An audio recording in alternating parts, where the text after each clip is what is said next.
Censorship is about hiding the truth. We all need to come together and stand against censorship. The whole world is watching. Please join the California chapter. Sign up for our newsletter, the California Weekly, at ca.childrenshealthdefense.org. Most of you are probably aboard of Children's Health Defense and are getting the Defender. You also need the California Weekly so you know what's going on with our direct mandates and bills that we're fighting every single day for you. Also follow us on social media if you can. Thanks for being here. Your presence here today is how we win. Thank you.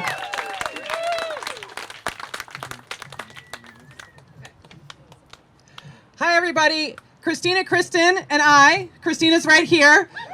We are going to be taking turns introducing our fabulous speakers today. Who's excited to hear our fabulous speakers? And who is ready to get sweaty, loud, and peaceful? Yeah. Okay. When I say who's going to stop censorship, you say we are. Who's going to stop censorship? We are. I love it. Great job, everybody. Okay, I'm proud to introduce our first speaker. She is running for governor of California. You probably know her name already. Renette Senum. She is a two-time mayor and city council member of Nevada City, California. She's spent nearly 2 decades fighting corruption in the telecommunication, energy, and technology industries. Coincidentally, the very industries which are stewarding much of the censorship today. In January, her Instagram account was removed without warning. Boo! And today, her campaign continues to be silenced while establishment politicians have their content boosted. Is that fair? No! When asked who her biggest competitor is in the gubernatorial race, she says it's not who, but what. Censorship. Nevertheless, she will continue to spread the truth and demand better for future generations. Please join me in welcoming the great Renette Senum! Thank you. Hi, everyone. Great to see our future. Hello, my name is Renette Senum, and I'm here serving California with no party affiliation. And I'm doing that because I want to serve the many and not the money. I want to serve the party, or serve the people, not the party. And so what I'm going to do is I can talk to you about censorship, and yes, they continue to censor me and squeeze every day more and more, but I want to give you some hope. Because we've been led to believe that we're not going to get this election, that Newsom's going to reign us for the next 4 years, but I have to tell you something, it's smoke and mirrors. This is why. I'm going to give you some important facts to live by, okay, the next few weeks. First of all, most people vote, the majority vote in November. What you don't know is there's a dirty little secret, and that is we get along more than we are divided. 80% of the people agree on 90% of the issues. I'm experiencing that on the campaign trail, but what does that mean? That 80% usually does not vote in the primary. Historically speaking, it's the left and the right extremes who vote. And by that time, they pick the 2 top vote getters in the primary. You come to November in the general, and guess what happens, folks? Here are the people in the middle, and guess what? They're looking at these lesser of 2 evils to vote, and they go, they don't represent me. So what's happening today is there's passive censorship and there's active censorship. The passive censorship we are seeing right now is you're barely hearing about the most important primary in the history of California, come June 7th. That is going to be basically dyeing the cast for us for generations to come. The best thing you can do is go out there, tell everyone you know that the best thing you can do is supersede the censorship. How do you do that? Simple mathematics. We don't need to have the technocrats actually control what we say.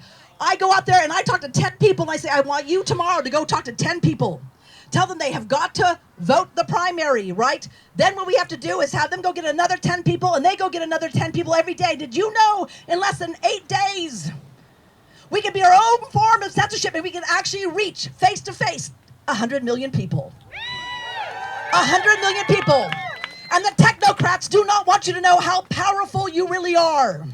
So I'm going to ask each and every one of you, if you've never voted, you've got to vote. If you've never voted the primary, you've got to vote the primary. Because that's where you set the ball at the net. And you got to send a message, and it's really important to understand. We believe that Newsom's got this in the bag.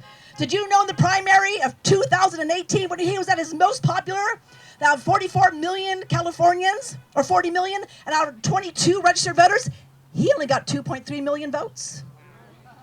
2.3 million votes. And generally, when it comes to the primary, 15 million people sit out the primary election. So you have a job before you, and you got some action items. And I'm going to ask every single one of you to understand how powerful you really are. And I'm going to ask you tomorrow to go ask 10 people to vote, and then go ask them to have them vote in the primary. And what you're going to do is you're going to see that we're going to cut the head off of this snake, not in November, but in June. And we're also going to send a message to the technocrats that they don't have control of our lives. They don't have control over our children. They don't have control of our destinies. Why? Because we have each other. We have face-to-face and heart-to-heart contact. And nothing is more powerful than that. And I want to let you know, we are up and down the state of California talking to the farmers, talking to the ranchers and the teachers, right? We're talking to everybody up and down the state. And they're awake. They're awake and they're roaring, and they just want to know that they can do something. And that's where you and I are going to come in, and we're going to tell them the chance right now is in 2.5 weeks. And then I'm going to leave you with this. There's something else I want you to know. We're talking to people all across party politics, all across religions, all across races and creeds, you name it.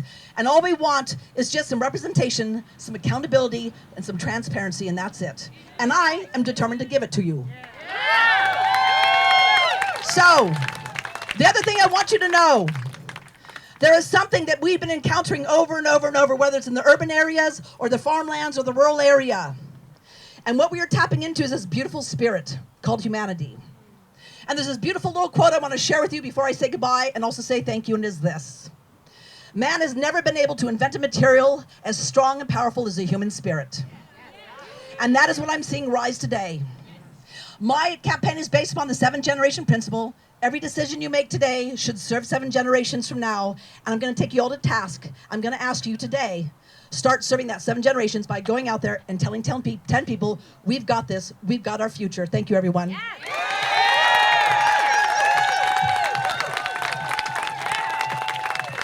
Wow, wow, wow. Can you hear me? Okay. Can you hear me? Thank you so much to Governor Renette Sinam. Huge thank you. As she said, we do not need unelected transnational corporations telling us or being the arbiters of truth, do we? No. Okay, so I would like to jump right into our next speaker. We have Pastor Rob. Pastor Rob. Rob McCoy is the pastor of Godspeak Church in Thousand Oaks, California, and the former mayor of the city of Thousand Oaks, who resigned from the city of council in protest to Governor Newsom's lockdown orders. He stood in defiance to the tyranny of the state and county and kept his church open. Woo! He is a fervent defender of our God-given rights of medical freedom and the freedom of speech.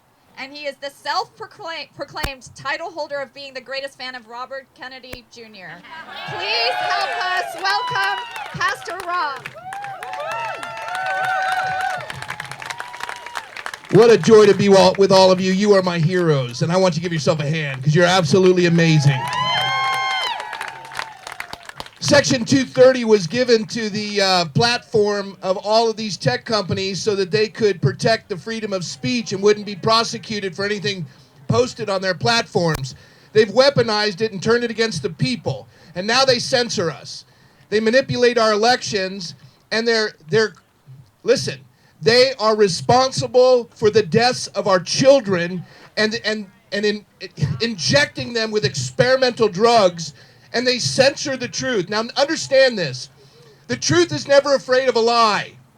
But a lie can't survive in the presence of truth, so you need censorship in order to put forward your propaganda.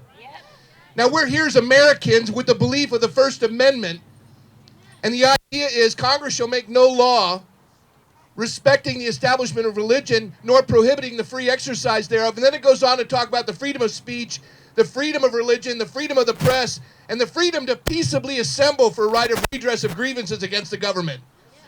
Now you're here because the press has been bought, the pulpits are silent, and the people, we are left with this. But this is the power of a voice. It's the greatest gift God's given mankind. We're the only creatures with the ability to communicate words that transfer justice and communicate justice. And we're here to let them know that this is a farce, and it's an attack on our children, on our freedoms, and we're done with it. And we need them to know that this is supreme cowardice, that they would protect their job instead of standing for the freedom of speech and the protection of our children. They put forward these lies, and it has absolutely affected us in such an adverse way. Now, I have to tell you something. You think this doesn't work, or you think your voice is being muffled, you're wrong. I was one of the folks that thought that Bobby Kennedy Jr. was out to lunch and he was off on Mars somewhere. I thought that Judy Mikovits was crazy until my grandson was affected by one of these so-called vaccines. And I started doing some reading, and I started thinking for myself. And I have to tell you something, I couldn't have been more wrong. And I wasn't kidding on that introduction. I'm the self-proclaimed greatest fan of Bobby Kennedy Jr. An iconic name in America. He was the darling of the secular progressives. He had more op-eds in the New York Times than anybody else, I think, in the history of the newspaper. He took on big oil. But you take on big pharma, and you become nobody. But you know what? That's not true. He's everything to us. He's one of the bravest men I've ever met. I'm thankful for all the doctors who stood in opposition. They're the bravest people.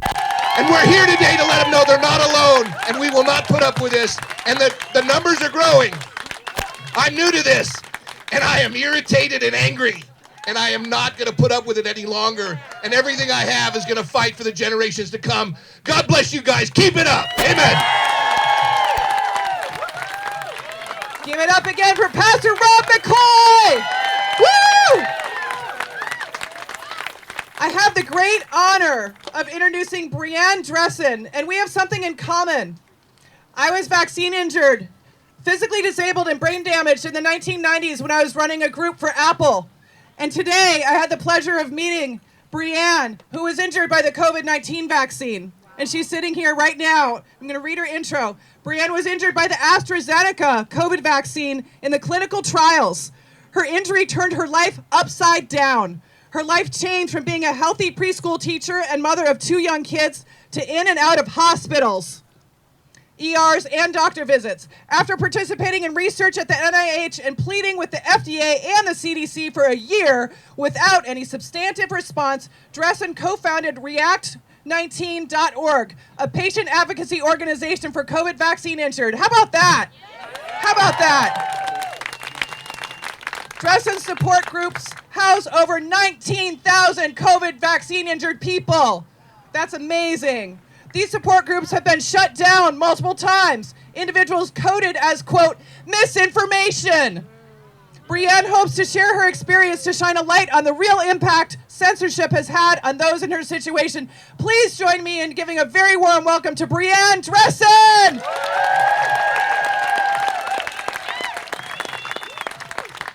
Thank you. It really is. My voice isn't as loud or magnificent as yours, so hopefully you guys can hear me. I might bust out my preschool teacher voice in a second, and it goes up 10 octaves, and it'll be, okay, kids. So if you get that version, sorry. Yeah, so my name is Brianne Dressen, and like she said, I'm injured by my COVID vaccine.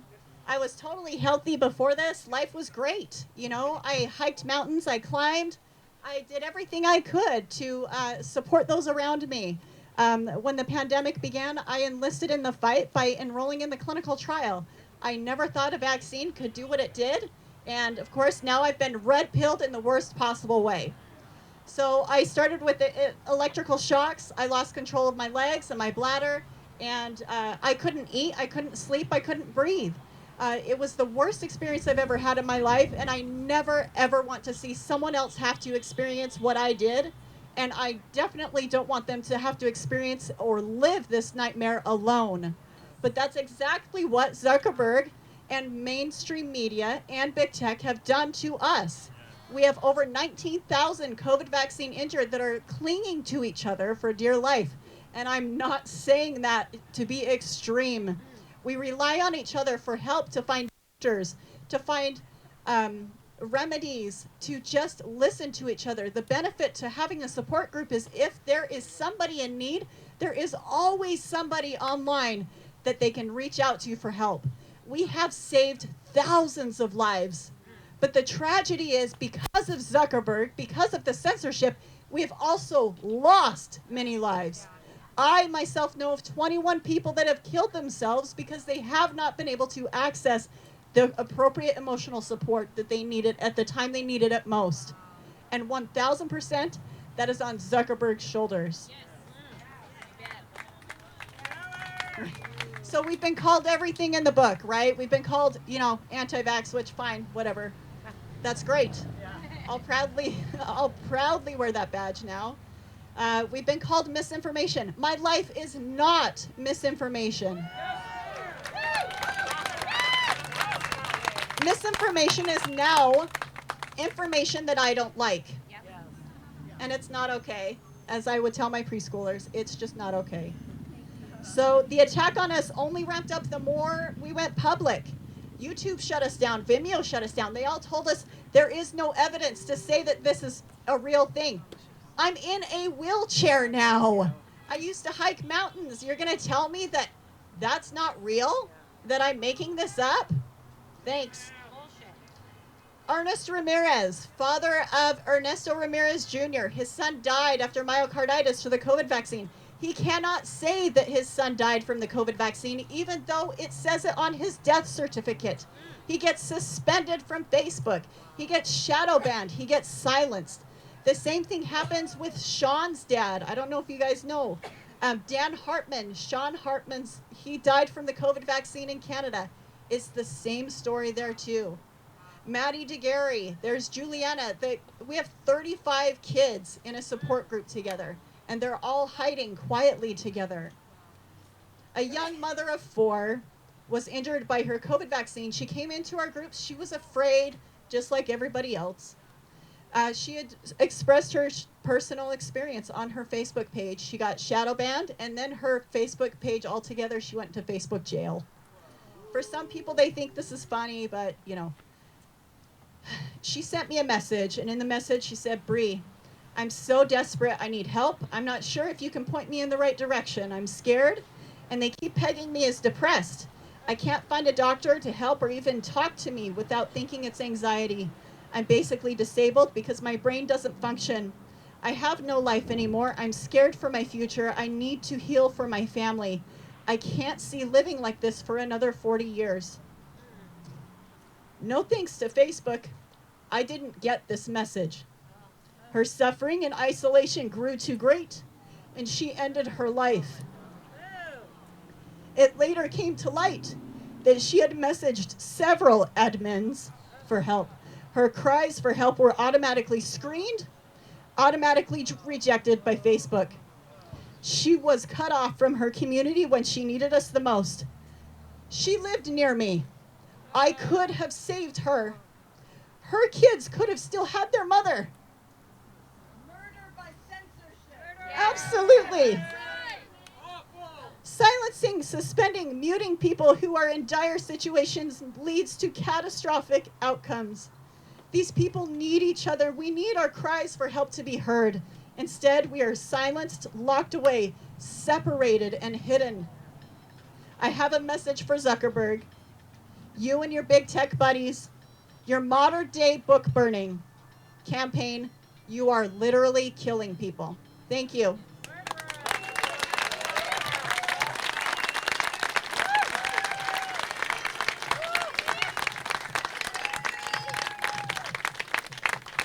We are so thankful to you, Bree, for coming here. She literally did not know she was coming until last night. So we are so eternally grateful for you to get on a plane and get here. Thank you so much. As she is pointing out, we cannot have corporate fact checkers fact-checking away the truth. Okay, so our next speakers, I'd like to introduce the Freedom Angels. Yes.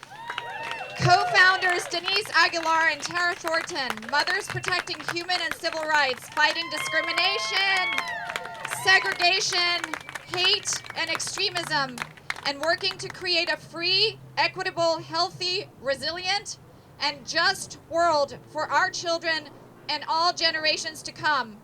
They focus on local engagement and training through the United Counties of America initiative and building the pillars of the parallel society. Please help me to welcome the Freedom Angels. Hi, everyone. Thank you so much for being here with us. I think censorship is one of the biggest problems we have right now in the United States, as this is a war on information. In 2020, I was removed permanently from Facebook, unable to make any new accounts because they do biometrics on my face. This was because Freedom Angels was formed, to where we started civil disobedience in California against SB 276 because it is an extremist bill.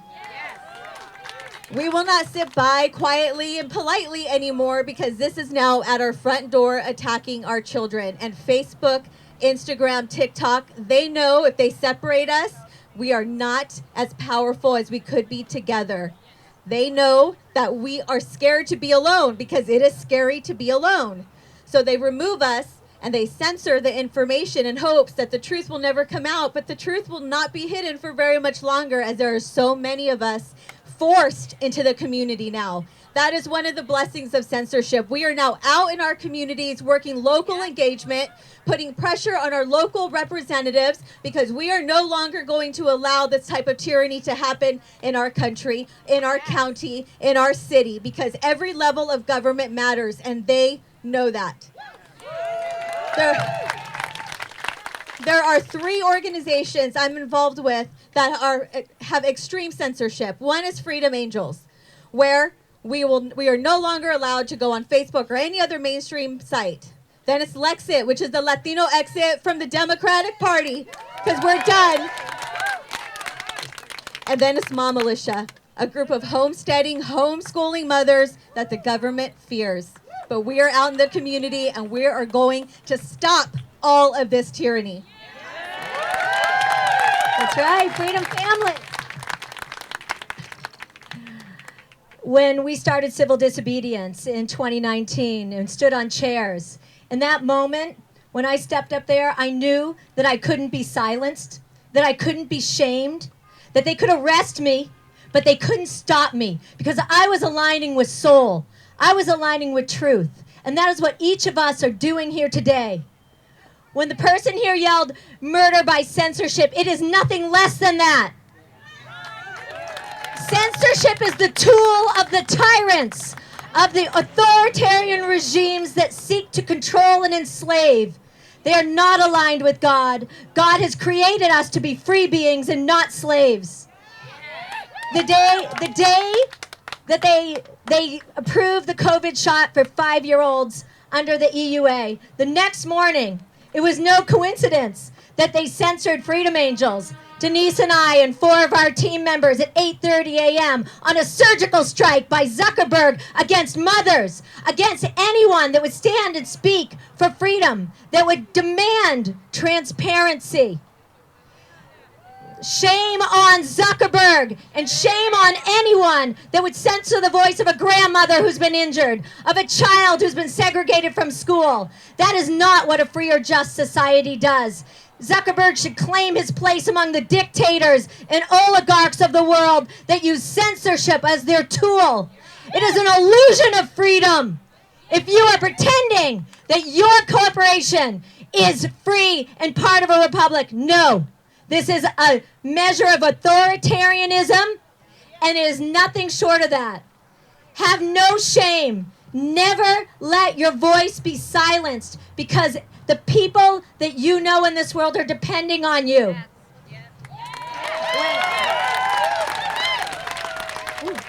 When we are created at source, freedom is our mother tongue. We are made of love. And love is the force that will stop all of the tyranny in the world, because it does not see division. It doesn't see race or gender or religion. It sees a soul. It sees the yearning to be free.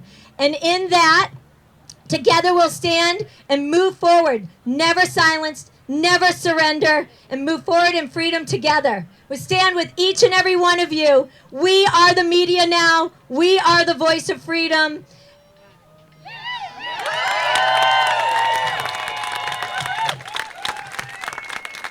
Let's give it up again for the Freedom Angels, Tara Thornton and Denise Aguilar. Okay, who's ready for our next speaker? Our next speaker is a very good friend of mine. We text every day. His name is Alan Stevo. Who knows Alan Stevo? Yeah. Alan Stevo is the executive director of My Body, My Choice, a California-based health freedom organization that has helped thousands avoid the health mandates. Stevo is the best-selling author of Face Masks is One Lesson and the author of the recently released Face Masks Hurt Kids. Please join me in giving me a very warm welcome to the great Alan Stevo!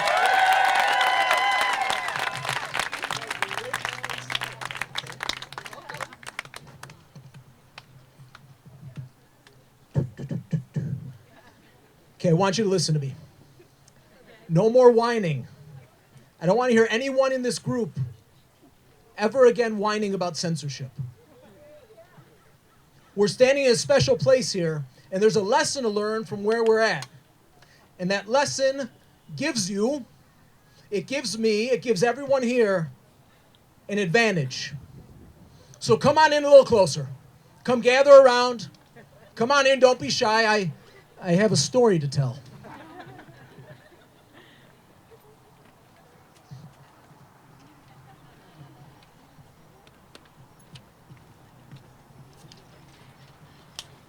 It won't be great if I take so long to flip pages every single time. So everywhere around us used to be farmland. Yeah. Who's ever heard of Shockley Semiconductor? Yeah. Okay, like 6 people. Who's ever heard of Fairchild Semiconductor? Okay, like twice as many. Who's ever heard of Intel? Yeah. Awesome, everyone. Great, great. So in the 1950s, it was not cool to leave your job. And the way Silicon Valley started was by some guys saying they wouldn't put up with any more of their boss's garbage. And they ran off and started their own company. They got deemed the traitorous 8. That was the first Silicon Valley spinoff. That happened time and time again, and now we're here. And that is a special history to keep in mind. I want you to ask yourself, how can I be more like those guys? How can I be the hacker? How can I use their system against them? How can I not wait for Washington, D.C. or Sacramento to free me? How can I act now? How can I act as an individual?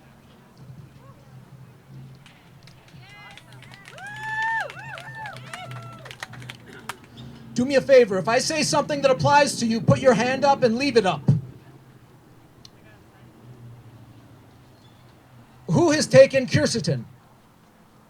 Who has taken hydroxychloroquine? Who has taken, leave it up please, leave it up for me. Who has taken ivermectin? Who has used vitamin C? Who has used vitamin D? Who has used some other product that your doctor might not give you? Fantastic. Now listen to me. You guys with your hands up, you guys are hackers. You see point A, you see point B. Someone is telling you to go 26 other steps between point A and point B. And you say, no, I'm just going to go in a straight line between point A and point B. Now you see what I just did.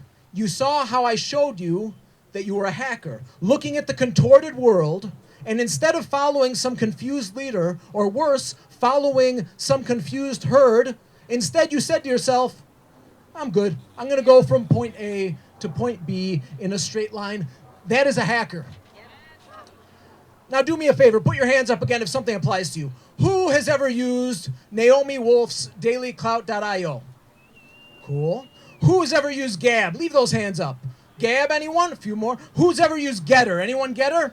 Who has ever used Signal or Telegram? Cool. A lot of people.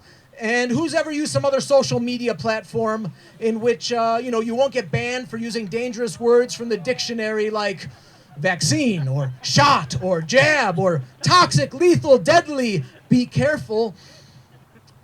So, again, you guys with your hands up are hackers.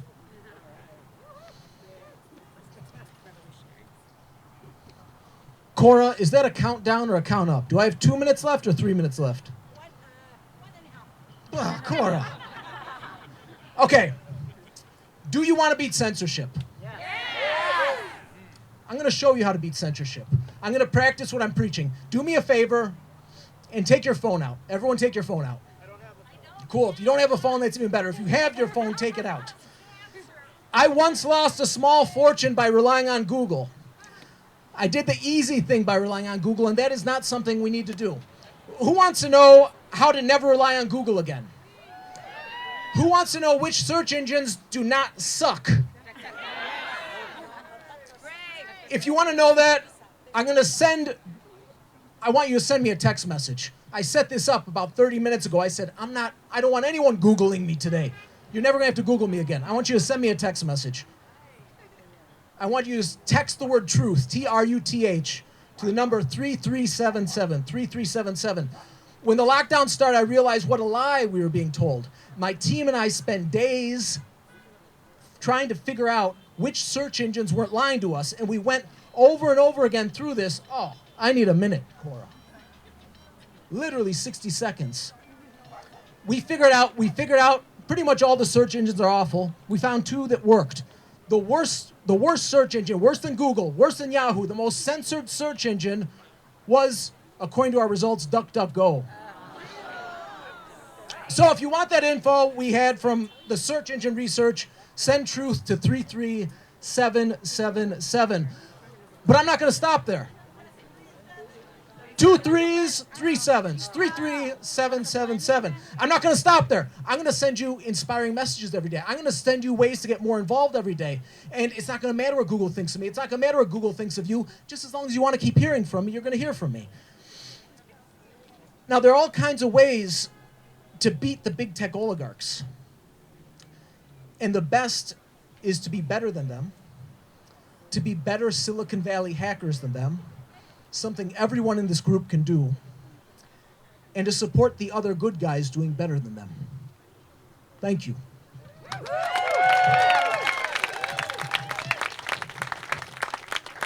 All right. Thank you, Alan Stevo. How many of us promise we'll never whine again? Okay, so our next speaker is Neil Mammon, who is an ordained pastor and president of the Values Advocacy Council. He's born in Ghana and raised in Africa. He's also the co-founder of Every Black Life Matters, a pro-American, pro-free market organization fighting to show that the real reasons for black plight is government intervention. Neil is the author of the book, Jesus is Involved in Politics, Why Aren't You? Why Isn't Your Church? He attends Calvary Chapel, San Jose, the church that refused to close during COVID, and he has no intention of paying the $4 million in fines that the county tried to hit them with. Please help us to welcome Neil Mammon. Thank you. Yeah, we have a great pastor, man with guts. If only he had another 30,000 of those, we would not be in this position, would we? Folks, I want to talk to you, and I also want to talk to any Facebook employees who watch this afterwards. You see, history has never been kind to those who did the censoring. History has never been kind to those who controlled information. History has never been kind to those who forcibly removed opposing views. History has never been kind to those who stifled free thought. History has never been kind to those who insisted that whatever the government did was right and whatever the dissidents did was wrong. Facebook, which side of history will you come down on? How will history view your role? Yeah, it's true that in the heat of propaganda, views will be suppressed, new ideas will be disparaged, new discoveries will be mocked, But my friends, when the dust of battle is over, historians look through the rubble of the past ages and the truth will come out. And the truth will set you free. Liberals who work at Facebook, let me ask you this. Will you be the ones mocked and condemned by future generations? Like we condemn and mock those who oppose Galileo, like those who oppose Copernicus, like we mock and condemn those who oppose Ignaz Semmelweis, Mahatma Gandhi, Dietrich Bonhoeffer, Bishop Basil of Caesarea, Martin Luther King, William Wilberforce, and Thomas Clarkson. Liberals of Facebook, which side of history will you come down on? How will history view your role? But see, what is worse, in your zeal to reinforce government regulations, you may find yourself responsible for the murder of thousands and thousands and thousands. Workers of Facebook, should you not pause and reflect for a moment of the enormity of what you are party to? Now, the simple truth is that truth cannot be suppressed for long. Our Lord and Savior said, you shall know the truth, and the truth shall what? Set you free. He did not say you'll know the truth, but it will be so fragile that you'll have to suppress everything else to make sure it lasts. He did not say you will know the truth and you will better make sure you beat to death anyone who disagrees with that truth. He did not say you will know the truth, but you better censor everything else. No, he said the truth will what? Set you free. See, truth can hold its own as long as there's no coercion that's fighting it. But even with the coercion, it will make itself known. You see, the Soviet Union fell after they had suppressed truth for 80 years. And that truth finally bubbled up until hundreds of thousands fled over a wall that had been finally torn down. Ceausescu, the murderer of Romania, met his fate 34 years later after the truth of his crimes made people say, enough! Liberals and workers of Facebook, which side of truth will you come down on? Which side of history will you come down on? How will history view your role? Look, employees of Facebook, how far you have fallen. You were supposed to be the ones that respected liberty, that respected freedoms, that respected disagreements and enjoyed dialogue. You know, the stuff that always the good guys tolerated. You were supposed to be the tolerant ones, the ones not afraid of dissension, but look how far you have fallen. Open your eyes. We don't remember too clearly those who oppressed MLK, but we know they were evil. We don't remember too clearly those who oppressed Gandhi, but we know they were evil. We don't remember who oppressed Galileo, but we do remember that they were evil. One day when our children ask, who suppressed the truth? Who enabled the death of millions? Who mocked the millions? Who mocked the truth? Then those around the campfire will say, there was an evil arm of government, purveyor of lies. I think they were called lie book. Or maybe they were called suppress book. Or maybe fascist book. Or maybe propaganda book. In fact, I bet you have some ideas here. What is a good preface to book in this case? To Facebook. What? Bars book. You know, here's the deal, folks, in Facebook. What is your legacy going to be? Turn now. Turn now. My friends, never forget. The truth will set you free. Facebook, never forget. The truth will set you free. Mark Zuckerberg, never forget. The truth will set you free. America, never forget. The truth will set you free. So let me ask you, friends, what will set you free? What will set you free? What will set you free? What will set you free? Now go do the right thing.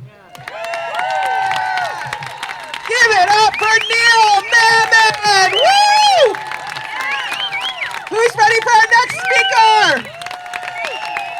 Our next speaker is a dear friend of mine and a dear colleague who's doing great things for the movement. This is Brian S. Hooker, PhD. He is the Chief Scientific Officer of Children's Health Defense and has been involved with this organization since its inception in 2016. He's been active in vaccine safety since 2001 and has a 24-year-old son with autism. In 2014, Dr. Hooker worked with the whistleblower Dr. William Thompson, you guys remember this, the movie Vaxxed?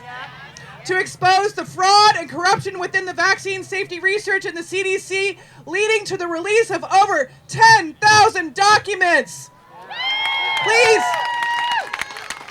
Please join me in welcoming the amazing Brian Hooker!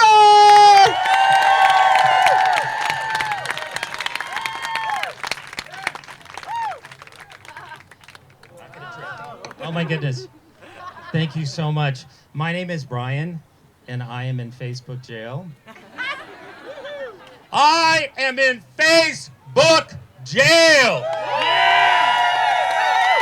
Who is in Facebook jail? Who's been in Facebook jail? Who's been shadow banned? Who's been kicked off Instagram, Facebook, and TikTok entirely? You are my heroes. Thank you. Let's wear it as a badge of honor. Yes, I violated community standards by posting my own research on vaccine safety. Let me tell you a little bit about me. I was a good kid in high school. I got straight A's. I was a compulsive rule follower. I went to church and Sunday school. I never even got frickin' detention. Oh my goodness. Being Facebook convict is a new territory for me. It's new, completely new territory for me. So this is new. So what did I get put in Facebook jail for? By posting my own research, my own science. This is peer-reviewed medical science. It is on frickin' PubMed. Okay? Why is it being censored by Facebook? Okay? I'll tell you why. It's the truth. It's the truth. They do not want the truth to get out. Okay, let's talk about the science that's posted on Facebook. It's not really science at all. There's a word for it. It's called propaganda. Okay, it's propaganda, and it's meant to manipulate large groups of people at the tyranny of the hands of the very, very rich and the very, very powerful, so they can walk over the corpses of the people that they've killed through this censorship onto greater riches and greater power. It is a power, it is a power grab, and that's what it is, pure and simple. Now, real science is something that we're able to practice at CHD. Okay? At Children's Health Defense, I'm honored to work with colleagues and colleagues on the outside who are not afraid of the truth. And we literally pummel ourselves for the sake of science. Science is not to be worshipped. Science is to be questioned. Science is to be tested. Science is to be peer-reviewed. When I am in a group of scientists and we're deciding what we're going to publish, we're like, you know what, that sucks. No, that sucks. No, this sucks. We are not afraid to fact-check our own selves and to make sure that the science that we have is right, that it will save lives, regardless of whether it's posted on Facebook, regardless of whether it's posted on Instagram, okay? Now, we have individuals like Dr. Anthony Fauci. They say, King Anthony Fauci, who says, I am science. To question me is to question science itself. What a wuss. Hey. If you can't take the heat, get another career, dude. Oh my goodness. I mean, get a grip. But we are making a difference. We are making a huge difference. Just 2 days ago, the Disinformation's Governance Committee was put on hold by the President of the United States. And the person who was supposed to head up the Disinformation Governance Committee summarily resigned. Okay? Your voice is loud. Your voice is strong. Your voice is powerful. At the same time, there's been such an outcry that there was something called SB 1390 by Senator Richard Pan, who basically would make it illegal to post freedom of speech or free speech on social media platforms. Guess what? That bill was pulled. Okay?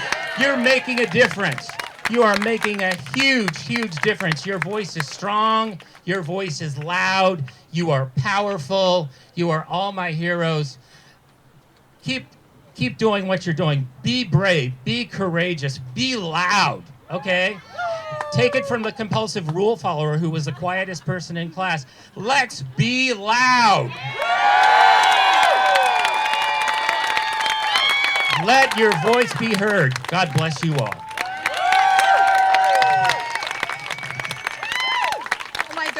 Thank you so much, Dr. Brian Hooker. We love you. I have a question for all of you. What's the difference between reality and conspiracy? 6 months. Okay. Okay, our next speaker, I'm thrilled to announce and to bring on Kevin Jenkins. He's a public speaker and transformational executive with an impressive track record in leading the charge at the Urban Global Health Alliance as CEO founder and at Freedom Travel Alliance as CMO founder. Kevin Jenkins is a lifelong champion for human rights in the Black community, and as the founder of Urban Global Health Alliance, he shows his dedication to these rights. The mission of UGHA is to educate, empower, and release urban communities and their leaders from decades of indoctrination and suppression, and to create effective public policy which safeguards rights of equality to build a healthy society. Please help me to welcome Kevin Jenkins. I feel like I live in California. I've been here 4 times in 5 weeks. But I want to do something that I've been trying to do every time I speak. I want to take a moment of silence for all the people that are vaccine injured, all the people that have lost their jobs, all the people that have lost their hope, all of the firemen, all of the teachers, all of the doctors that have lost their jobs. And I want to have that moment of silence for them because they need us. No one needs to be lonely. All of us need to know that we're one big family and that our tribe is a unique tribe for this moment. And our tribe is going to save the planet, save the world for our children, and do the beautiful things that we were given the opportunity to do. And I realized that all of the mama bears and all of the people that were out there for decades saying that something was wrong, we finally are listening to you. We appreciate you. We love you. And guess what? We're never going to stop. Thank you. Now, you know, we're here to talk about censorship. We're here to talk about the things that Zuckerberg is doing to us, but I've challenged myself to come up with a different kind of thinking. I don't need them to speak to you. I don't need them to communicate with you because nobody can censor my voice because God gave me this voice to make sure in this moment, in this time, that I fight against the tyranny of our time. And no one can take that away from me. So Facebook is not going to be my excuse.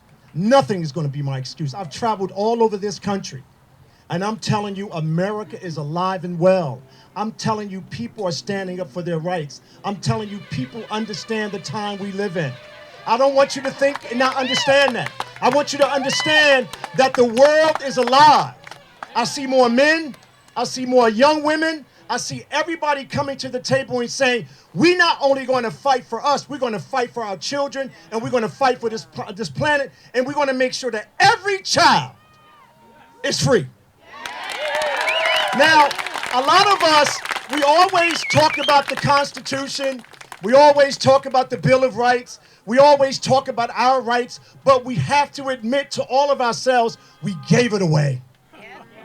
We are responsible for the world we live in today.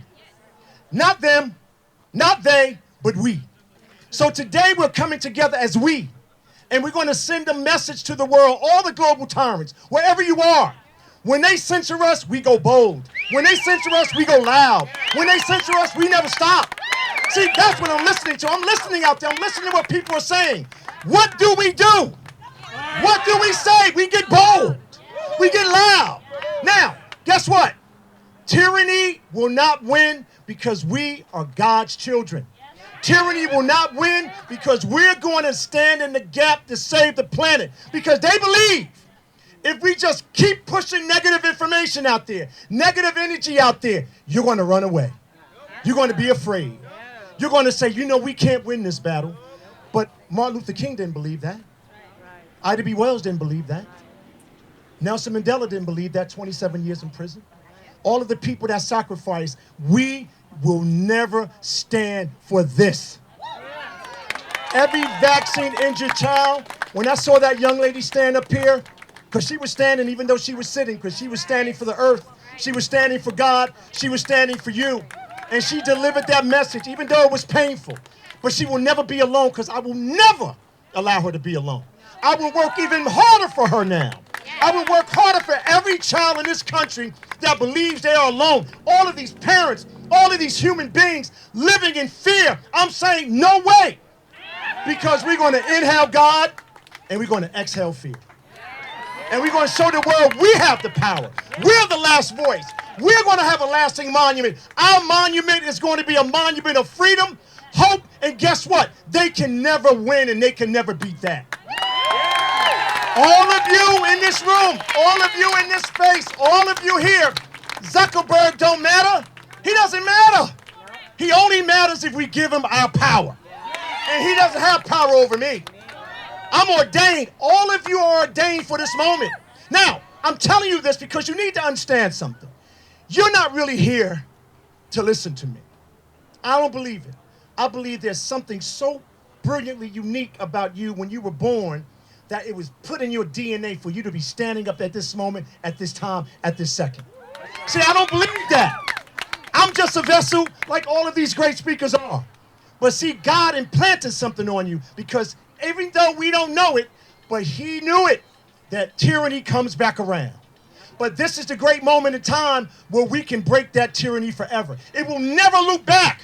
You know what they said? Never forget. We did forget. When Martin said, I've been to the mountaintop, we haven't been there yet. But guess what? We're there now.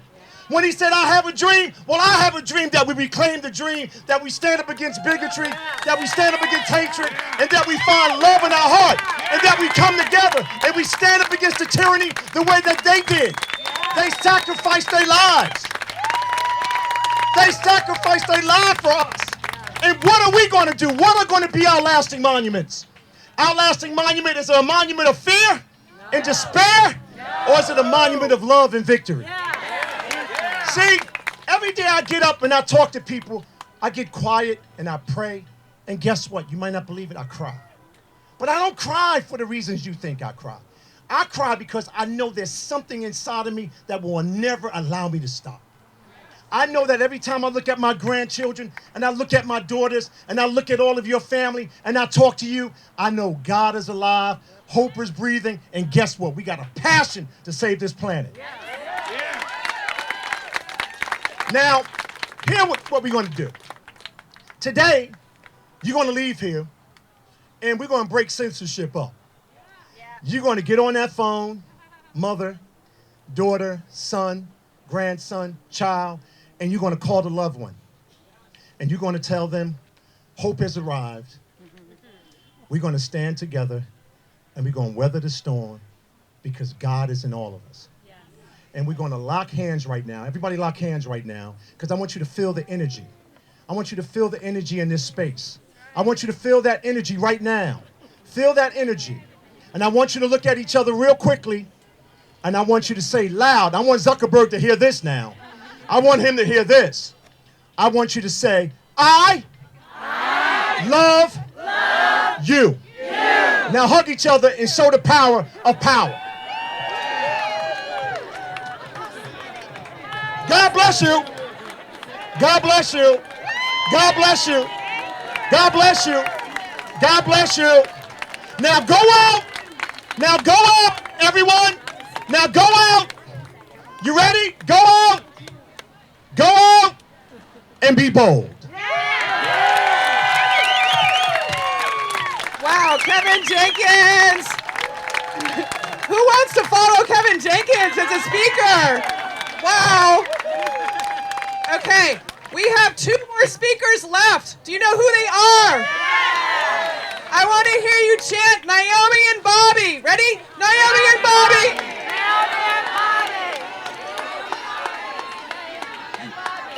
Awesome. Okay, so I'm going to be introducing Naomi Wolf. I also have an announcement. If you would like to hear more Robert F. Kennedy Jr., there's another event on Saturday at Cavalry Chapel in San Jose.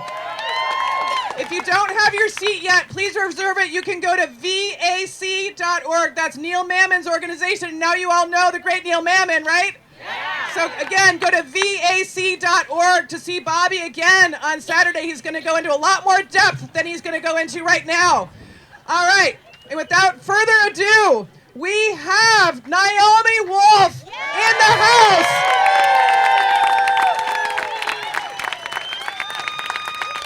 Naomi Wolf is a world-renowned lecturer, women's rights advocate, and author. She's lectured on the themes in her latest book, Outrages, at the Ashmolean Museum, Balliol College, Mansfield College, and the undergraduates in the Faculty of English Language and Literature, all at the University of Oxford.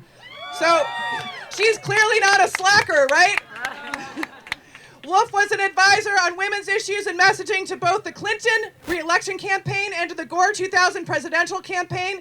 She co-founded the Woodhull Institute for Ethical Leadership and the American Freedom Campaign. And she is co-founder and CEO of dailyclout.io. Who reads dailyclout.io? Yeah! A news site and legislative database. Wolf also holds an honorary doctorate from Sweetbriar College and was a Glamour Woman of the Year. Please welcome Naomi Wolf! Thank you. Thank you so much. Can you all hear me? Yes. All right. So, you know, I travel a lot, but since 2020, I haven't felt really like I'm in America, except when I'm standing in places like this with people like you. We love you, Naomi. Thank you. I love you too. I'm in the presence of heroes I know, but I'm also in the presence of new friends because each of you is a hero and a heroine standing here at a time of such extraordinary tyranny. And I appreciate your courage. I want to say three things really fast. One is that I grew up like 35 minutes away. I grew up in the Haight-Ashbury. Yeah. And when I was growing up in the 60s and 70s, we were making a more just world. That's what we said we were doing. I remember sitting on Hippie Hill in Golden Gate Park as a child, listening to the bongo drums, smelling the pot, and everyone knew it was going to be a just world, a sustainable world, a world where people were not otherized and excluded. San Francisco is the home of long, noble fights against censorship. The Howell trial, which upheld the right of freedoms of speech, took place in San Francisco. City Lights spoke up for a right to speak freely. I look around at I have to say it, I look around at my people. I look around at the left. I look around at the progressive movement. What happened? Right?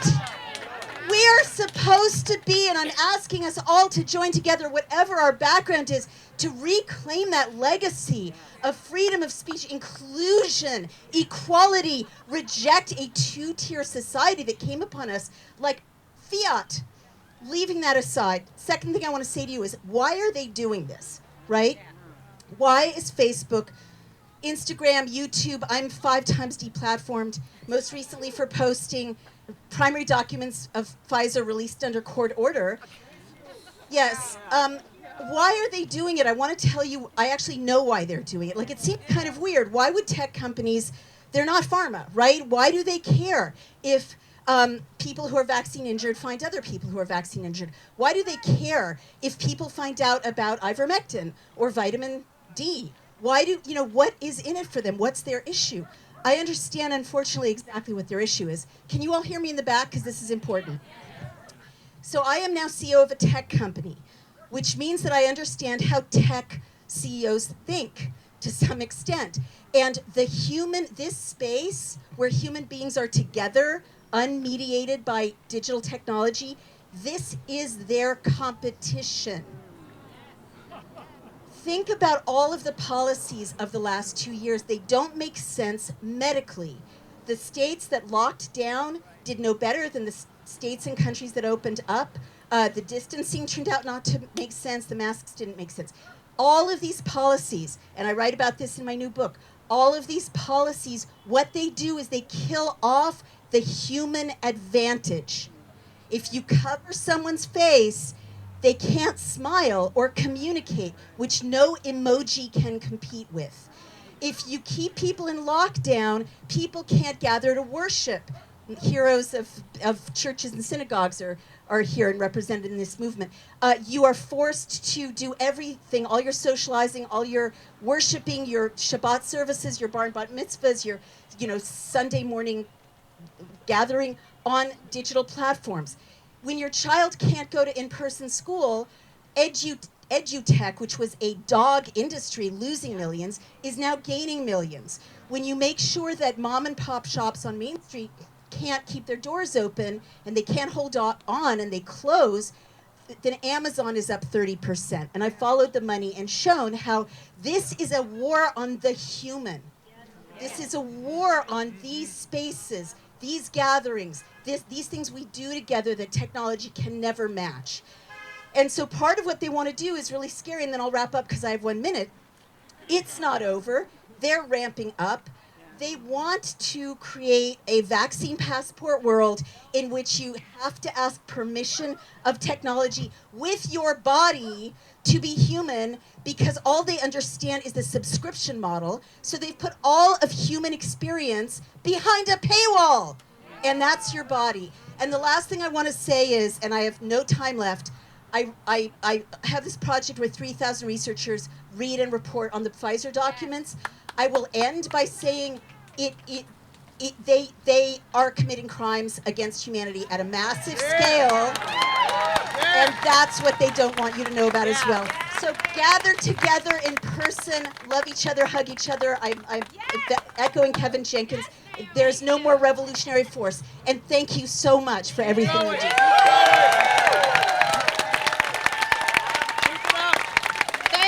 Thank you. Naomi Wolf, we are so thankful you were able to make it all the way from the East Coast today. Wow. I have the great honor and privilege of introducing our final esteemed speaker today, Robert Kennedy Jr. He is the founder, chair, and chief legal counsel for Children's Health Defense. He's also the founder and former president of Waterkeeper Alliance, the world's largest water protection advocacy group, as well as the founder. I already said that.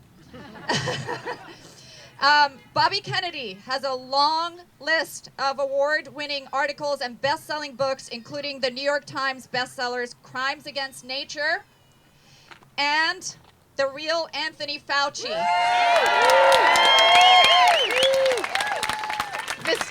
Thank you for that book.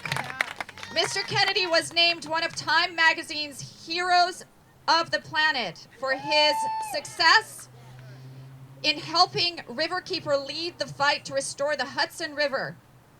His reputation as a resolute defender of the environment and children's health stems from a litany of successful legal actions, including the landmark victory against Monsanto, as well as in the historic DuPont C8 case that inspired the movie Dark Waters. He is truly the epitome of a modern-day hero. His entire illustrious career has been devoted to safeguarding the two most important things we have: the health of our planet and the freedom and health of our children. Please help me to welcome Robert Kennedy Jr.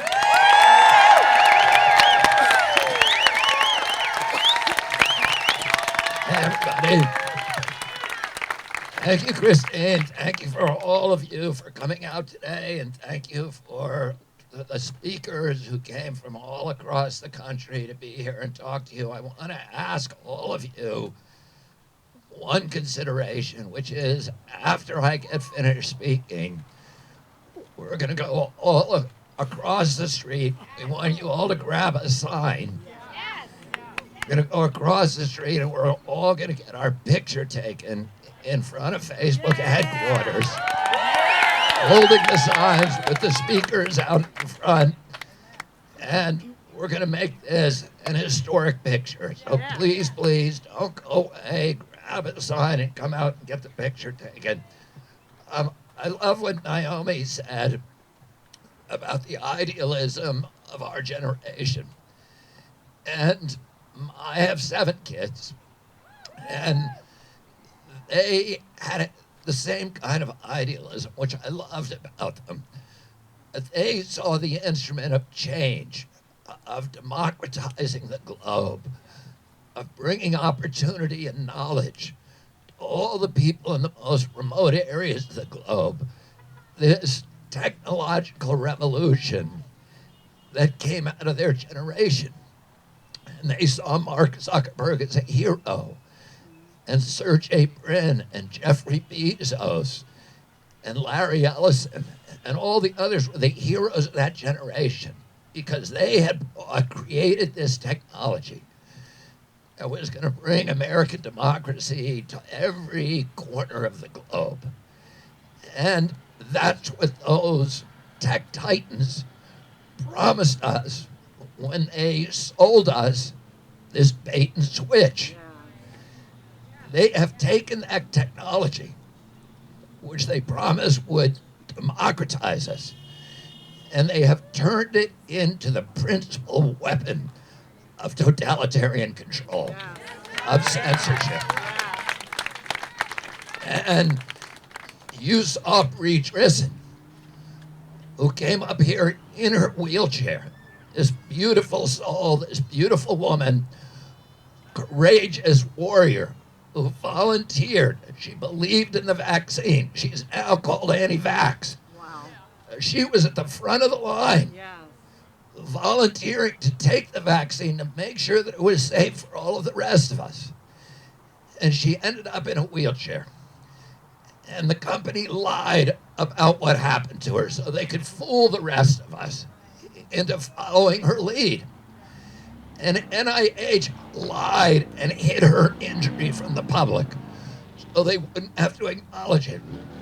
And Bree, through her force of energy, her force of character, her charisma, her passion, was able to create a Facebook community where 19,000 people, most of them women, who had been injured by the vaccines, were able to come together and communicate with each other, share their stories, share their healing remedies, talk to each other, prevent each other from taking their own lives out of despair and anxiety and hopelessness.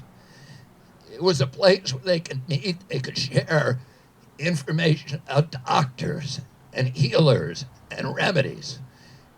And what did Facebook do? It shut them down. It stopped them from talking to each other. It cut off their access to those healing remedies. Because according to the dogma, the theology, the orthodoxy, the vaccine injury doesn't exist. And Bree was an inconvenient reminder that it did. As were the 19,000 other people. They were commodities and they were disposable. They were expendable because they did not fit within that orthodoxy. And this is the cold-hearted ruthlessness of this industry. What they sold themselves as a humane instrument for democratizing the world and making the world a kinder, gentler, more equitable place. And it's so important that we meet here today because all of the kids who are working in that building, who came here like my children wanted to work for Facebook so they could change the world for the better. We need to tell them, you are not working for the good guys. You are working for the tyrants. And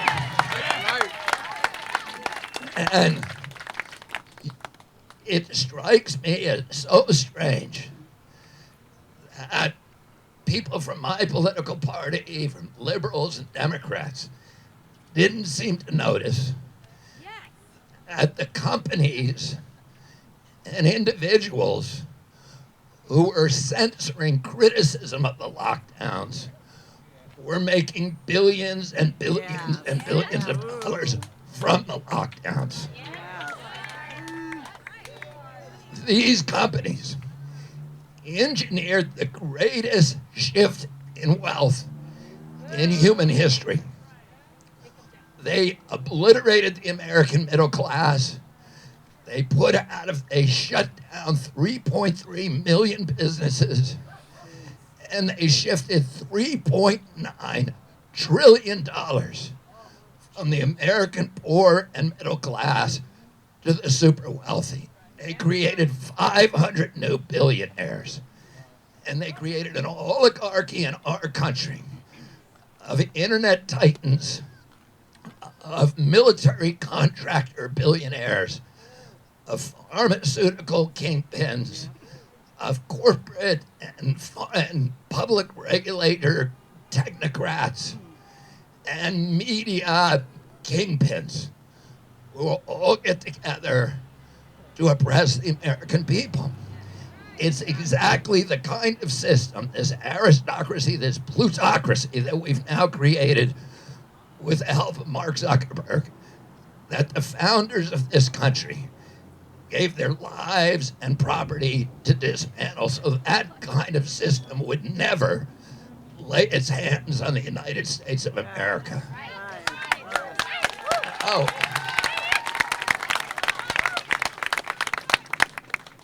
You know, I was deplatformed among many, many of you who are here from the internet for vaccine misinformation. But I was told by Facebook, you know, they have an appeals process.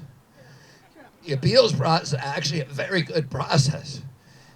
The judges and panels in that appeals process are law professors from all over the world, very prestigious law professors. A lot of them are people I know. And if they actually convened in a panel and looked at my case, there's no way that they're going to uphold my eviction.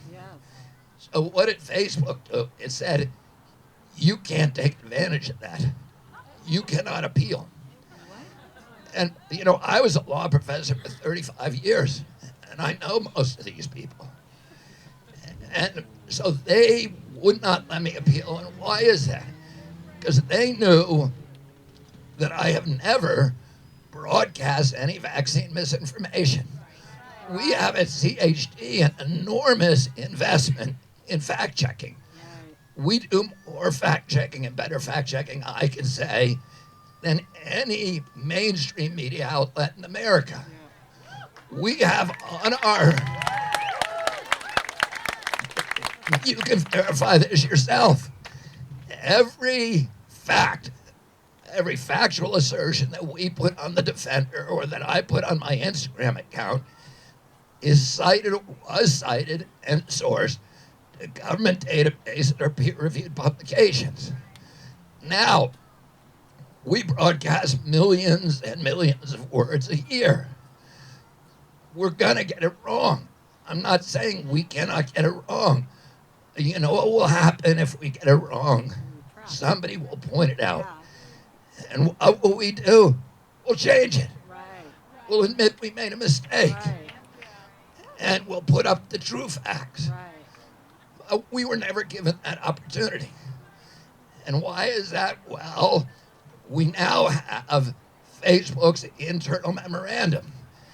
And what they acknowledge internally is that the term vaccine misinformation is not used to identify erroneous facts. It is a euphemism for any assertion that departs from government orthodoxies, from official proclamations, whether it's factually erroneous or not. It has nothing to do with that. It's about opinion that's being regulated. And, you know, our country, the bedrock assumption of American democracy is that Americans ought to be able to criticize their government. And a corollary to that is that any government that can silence criticism has license to commit any kind of atrocity. Yes. Open debate, the free flow of information, is sunlight, oxygen, soil, and fertilizer for democracy. And in the absence of open debate, democracy withers and dies. Censorship is the weapon of tyrants. It is the first giant step down the slippery, steep slope of totalitarian control. And we know that. And when they censor us, what they're doing, once we allow that censorship to happen, Madison, Adams, and Hamilton, who didn't particularly like each other, they all agreed to put freedom of expression, freedom of speech in the First Amendment. The reason they did that is because they said that all of the other rights that are guaranteed by the Bill of Rights are dependent on freedom of speech. It is the most important. Once a government is able to censor criticism, it can obliterate and demolish all of the rights. And that's exactly what happened. As soon as they figured out that they could censor us and nobody would object, all the big shots would go along with it, they went after the other two items in the First Amendment. What are those? Freedom of religion. They closed every church in this country for a year without scientific citation and without public hearings or notice and comment rulemaking. You heard Pastor Rob a few minutes ago. Pastor Rob was one of the preachers who kept his church open. What happened? He has $1 million fine that he's now having to deal with.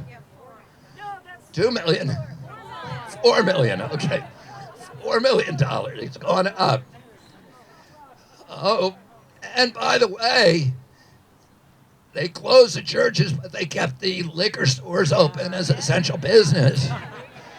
And I don't have any objection to that. But liquor stores are not in the Constitution, and the churches are. And then they went after freedom of assembly. They told us, we had to social distance. We had to lock down. We couldn't get together and protest against these things. Then they went after property rights. They closed down 3.3 million businesses without due process, without just compensation, in violation of the 5th and 14th Amendment. Then they went after jury trials. Here's what the 7th Amendment says. No American shall be denied their right to a trial before a jury of their peers in any case or controversy exceeding $25 in value. There is no pandemic exception. It's very, very simple. It says you can't do it. What do?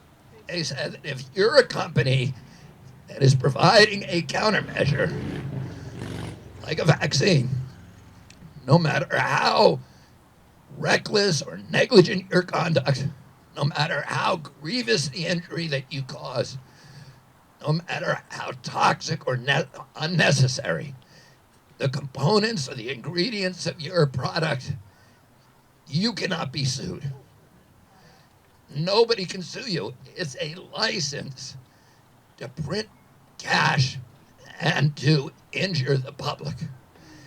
And so they got rid of that amendment. They got rid of the prohibitions in the Bill of Rights against warrantless searches and seizures. With all this track and trace surveillance, the fact that you have to show your medical information before you go in a bar or a sporting event, That's a Fifth Amendment violation.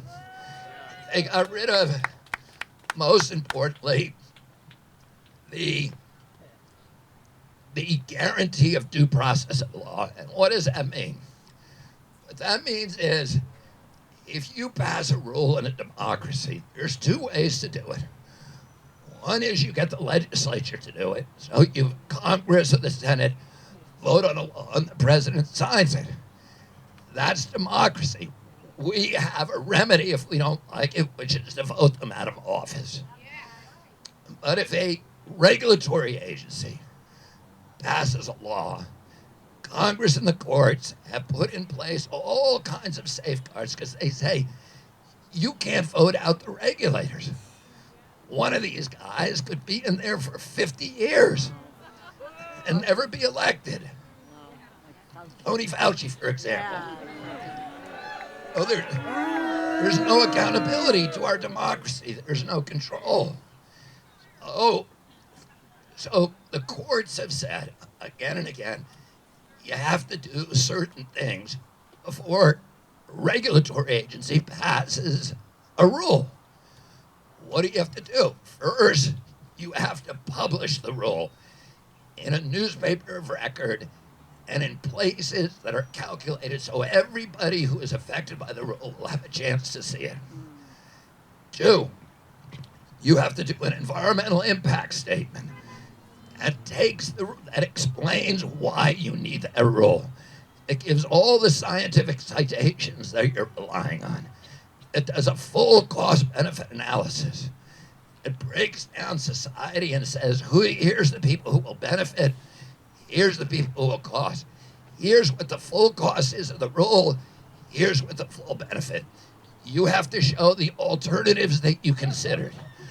You have to consider every viable alternative, and you have to explain why you reject that will achieve the same thing. And you have to explain why you rejected them. Then there's a comment period where anybody affected by that rule can send a comment to the government and say, here's how the rule is going to affect my business. For example, me and my brothers owned a whitewater kayak company for 20 years.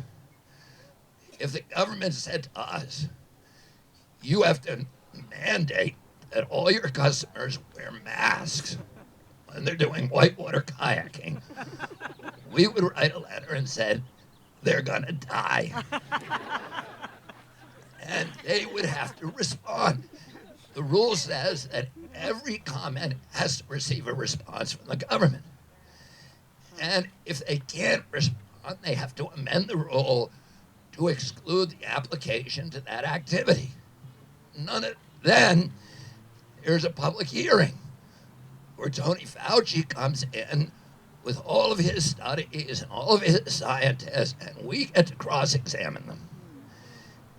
And we get to bring our scientists, our studies, we get to direct examine them, and he gets to cross-examine ours. And then there's a hearing, there's a judge who makes a decision based upon a rational interpretation of the evidence. And you could appeal that. So there are many, many safeguards. None of that happened. It was just one guy who says masks don't work. And a month later, he says, everybody put them on. With no scientific citation, no hearing, no notice, no comment, nothing. It was just the obliteration of democracy, of the central fulcrum requirement for how you pass rules in a democracy. He became a dictator. He told us, lock down your houses with no scientific citation. Social distance, put on the mask, take the vaccine. He never had to explain anything. So it was the control, it was a coup d'etat against our democracy. It was the controlled demolition. And, you know, there was a generation of Americans in 1776. People say to me, well, you know, people are going to die. Well, here's the thing, is what we did in this country didn't work. We have 4.2% of the global population. We had 16% of the COVID deaths. Wow. We had the highest body count of any country in the world. Yep. Why does anybody think that's a success story? Exactly. We have lost 3,000 people to COVID, according to Tony Fauci, for every million people in our population.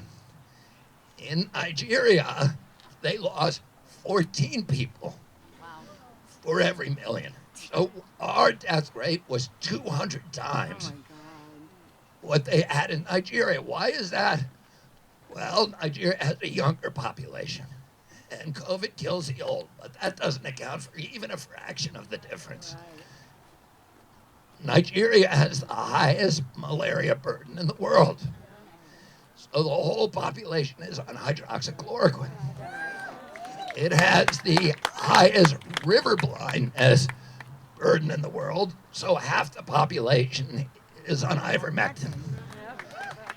And by the way, there's other countries that put their populations on ivermectin and hydroxychloroquine. India. Many, many, many, but including Japan, which has the oldest population in the world. And their death rate was 1/10 our death rate. Nigeria has a vaccination rate of 1.3%. Now look at Cuba, which has a population almost identical in size to Haiti. Haiti had 837 people die. Cuba, and it only has 1% vaccinated. Cuba, which has 87% vaccinated, had 8,370 people, 10 times the amount. And they're right next to each other, and they have the same population. So somebody, we can't say it's just from the ivermectin or the lack of vaccination. Somebody ought to be looking into this. Yes. Why weren't they doing it? They have $42 billion a year that they're giving away for scientific studies. Wouldn't you think the obvious study that they did was say, why did some countries have 1/200th the death rate of our country? Let's figure out why that is. Those kind of studies were never done. They took our country and they used the pandemic as a pretense for obliterating democracy and for imposing all these totalitarian controls. People say, well, we can't argue with government because they were trying to save lives. And I'm going to tell you this. There are things that are much worse than dying. And one of those things is living like a slave.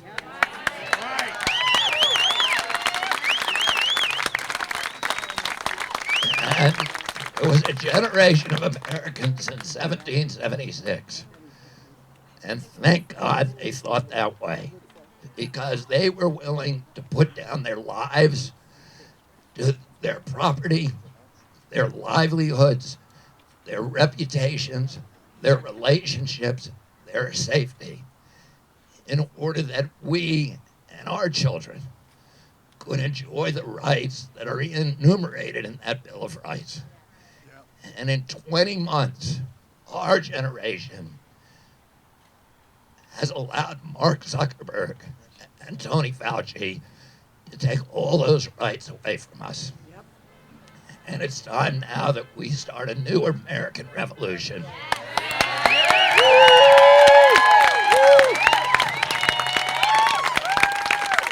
And the crowds that gathered in 1775 in Boston that triggered the American Revolution at Faneuil Hall were much, much smaller than the crowd you see here today. We're seeing crowds like this all over our country today because there's a lot of Americans who understand what's happening, and there's a lot that are still asleep. And what we need to do is we need to fight for their rights until they wake up and join us on the barricades. So thank you for what you're doing. Now let's all get our picture taken in front of Facebook. Please grab a sign here and let's go. Thank you, Mommy! Thank you to our fierce leader for our children's health, a leader to fight censorship. No one else is standing up, and we are. We're standing up for everybody. He's standing up for us. Thank you to all our volunteers. We have to fight the censorship and the profiteering politics. Thank you, Elizabeth Toonsen and Terry Botari. Those two put this together. At Children's Health Defense California chapter, thank our lawyer team, Jessica Rosati, and other moms who are winning against the schools. Thank you to our speakers, Rob McCoy, Neil Mayman, Kevin Jenkins, Renette Seenum, Brianna Dressen, Alan Stevo, Tara Thornton,